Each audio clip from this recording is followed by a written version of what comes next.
Hey guys, here is lesson 7.5, compare fraction, factors, and products. Our essential question for today is how does the size of the product compare to the size of one factor when multiplying fractions? Go ahead and put your star next to your essential question so that you can reference that at the end of our lesson. We're going to go ahead and unlock the problem. It says multiplication can be thought of as resizing one number by another number. For example, 2 times 3 will result in a product that is 2 times as great as 3. So what happens to the size of the product when a number is multiplied by a fraction rather than a whole number? So we're going to do a little bit of investigation to see what happens. One way to do this is to use a model. I'm going to zoom in just a little bit so we can see it a little bit easier, and I'll move the paper as we go. So it says during the week, the Smith family ate 3/4 of a box of cereal. So we're going to shade the model to show 3/4 of a box of cereal. So here's one whole box of cereal, and we're going to shade 3/4 of it. So 3 out of the 4 pieces are shaded. So now write an expression for 3/4 of one box of cereal. So an expression for that would be 3/4 times one box of cereal. So will the product be equal to, greater than, or less than 1? So we're looking at 1. We're multiplying 1 times something that's less than 1. 3/4 is less than 1 whole, so our product will be less than 1. The product will be less than 1. Okay, so let's look at the next example. It says the Ling family has 4 boxes of cereal. They ate 3/4 of all the cereal during the week. Shade the model to show 3/4 of 4 boxes of cereal. So what we're going to be doing is we're going to shade 3/4 of each of the 4 boxes.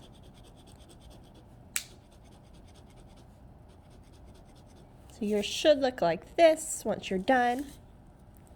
Now it says write an expression for 3/4 of 4 boxes. So we would multiply 3/4 times how many boxes? 4. 3/4 times 4. So will the product be equal to, greater than, or less than 4? So here's 4 wholes. Is it equal to the 4 wholes? No. Is it greater than the 4 wholes? No. So it would be less than the 4 wholes. So the product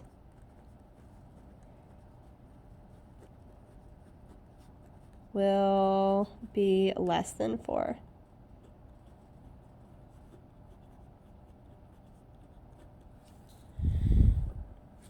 All right, and the last example that they give us is the Carter family has only 1/2 of a box of cereal at the beginning of the week. They ate 3/4 of the 1/2 box of cereal. Shade the model to show 3/4 of 1/2 box of cereal. So in order to shade that, I'm going to look at this and I'm going to see 3/4 of 1/2. So right here is 1/2. This is all 1/2. And so now 3/4 of that is going to be this much. So I'm still going to have a little bit left over. I can actually shade that this way if I want to show the difference between the two of them. So now it says write an expression to show 3/4 of 1/2 box of cereal. So like we did with the last ones, we would have 3/4 times 1/2. Will the product be equal to, greater than, or less than 1/2? So is it equal to, less than, or greater than 1/2? So you're looking at this part right here. Is it equal to, less than, or greater than 1/2? Correct. It would be less than. And then same thing with 3/4. Is it equal to, less than, or greater than 3/4? Again, it would be less than. So the product will be less than either factor. Pull it back just like that. Okay, pause it if you need to, and we're moving on. So another way we could do this is to use a diagram. Sometimes they're going to provide the diagrams, and sometimes they're not going to provide those diagrams. So you need to be able to either use a model, or even if they give you a diagram, make sure you're able to read it while using the diagram. So this one says, graph a point to show 3/4 scaled by 1, half, and 4. Okay, so what that means is 1 times 3/4. All right, so I know that this is half. So this 1 times 3/4 is going to be itself. Remember, anything times 1 is going to be itself. So 1 times 3/4 is going to give me 3/4. So it says locate 3/4 on the diagram and then shade the distance from 0, then graph a point to show 1 of 3/4. So I'm going to just shade right here. All right, so this next one, we're looking at 1/2 times 3/4. So what I'm going to do is I'm going to shade all the way till we get to 3/4. So that's this one right here. Then I'm going to go halfway in between those. So that would be right around here. And that's where I'm going to put my point at. That's a little bit harder to see. And the next one, you have 4 times 3/4. So I know that this is 1 times 3/4. So I'm going to keep going until I do that 4 times. So here's one jump. 1, 2, 3, here's my second jump. 1, 2, 3, here's my third jump. 1, 2, 3, here's my fourth jump. So then I'm just going to point that on the line. All right. So the next part, we're going to complete the statement with equal to, greater than, or less than. The product of 1 and 3/4 will be blank 3/4.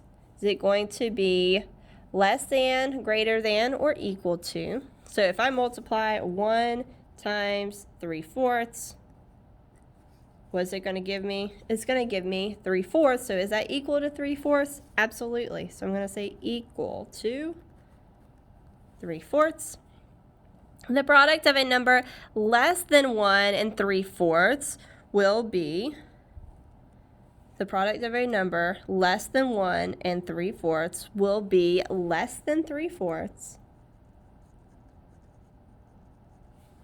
and less than the other factor.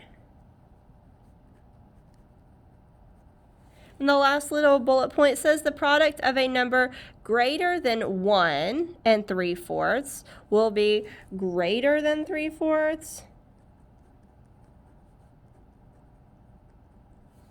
and less than the other factor. All right, we're going to keep on moving. I don't think you're going to see a lot of these, but we're going to do them and make sure that you know and you're able to recognize how to do them when you do see them. All right, so we have 4 times 7/8 will be blank 7/8. So you're finding out, is it going to be equal to, greater than, or less than? So they've already done the hard part for you. They've multiplied 4 times your 7/8. And so if I end up at 3 and it looks like a half, possibly 1, 2, 3, 4. So that's 3 and 4/8. Is that going to, so 3 and 4/8 is equal to, greater than, or less than 7/8? You should have said greater than, because that is greater than 7/8. You see this number right here is greater than 7/8. All right, and we would do the same thing for this next one. Now, if you wanted to, and you're like, I can't do the model, I'm not quite understanding it, you can multiply just like we've been doing. So we know that 3 times 2 is 6, 5 times 7 is 35, 6/35. How is that equivalent to 3/5? Well, if we multiply, actually, I take that back. Let's just look at it this way. If we multiply 3/5 times a number that's less than 1, our answer is going to be less than this product, okay? And so this one, 5/8 times 6, it's going to be, if we multiply it times something that's greater than 1, we know this is going to be greater than 5/8. Greater than 5/8. All right, now 2/3, this next one, 2/3 times 5/5 will be blank 2/3. Well, I know that this is 1, so 2/3 times 1 is going to be blank 2/3. It would be equal to 2/3. All right, and this last one, 8 times 7/8. All right, so if I multiply 8 times something that's less than 1, I know that 8 times 1 is 8. So if I multiply 8 times something that's less than 1, 7/8, it would be less than 8. All right, so hopefully you got it. Actually, I'll let you do a couple more. We'll do it, and then you can check your work just to make sure you completely have it. So I want you to do number 6, pause the video, and then check your work. If you said less than, you are correct. Good job. Now let's look at number 7, and I want you to pause it and check your work. If you said greater than, you are correct. All right, and the last one I want you to do is number 8. So go ahead and pause your video and then check your work. You should have gotten greater than. Give yourself, kiss your brain if you got it correct. Nice job.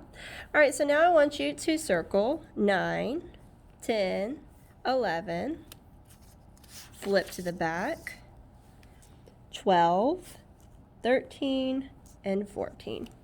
Okay, work on those problems, do your best, take your time, and make sure you pop on to Google Meet if you need any help. Good luck, guys.